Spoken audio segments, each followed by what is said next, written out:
I look at all those names. There's potential there. I don't look at any of them. You know, obviously, Sterling's on there, so maybe take him out. Koulibaly's gone. You know, Aubameyang's gone. The rest of them are potential that may become world-class players, fantastic players. But at the moment, I have to say, there is an element of risk and an element of seeing into the future to see which of those players, if any, become sort of really top players. They've basically invested into potential on the hope that the recruitment team know exactly what they're doing. I'm not wholly convinced, I'll be really honest with you, with the plan and the strategy, the 8-year contracts, locking them down, whether those players are going to go on to deliver what Chelsea need for that investment. We'll see. Sorry, Dave. Well, I was going to say, but given the fact that they are long-term contracts and they are investing in potential, do we need to be careful in terms of snap judgments on Chelsea? There was no snap judgment then. No. I said, let's wait and see. There's no snap judgment there. No, but I think what you'd say about Chelsea in these first 2 games, disappointing result for them. But they've actually impressed in terms of how they played against Liverpool. I thought they played well. I was commentating at the game at West Ham. But I do feel when you spend that amount of money, it does feel strange when, we're all asked before the start of the season. Not many people are putting Chelsea in the top 4. Now, we're not all great tipsters, we know that. We know when the results will come out, so it doesn't mean they won't finish there.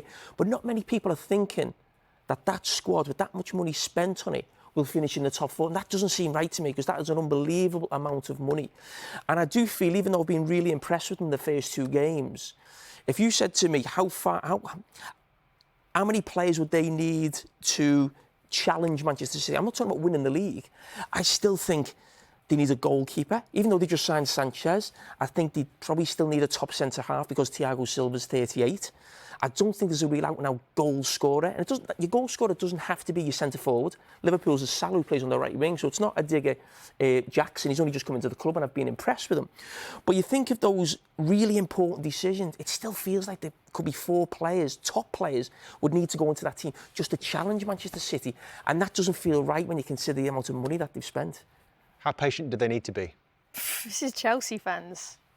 They're used to winning. I think it's just frustrating watching, and I don't think there'll be much patience.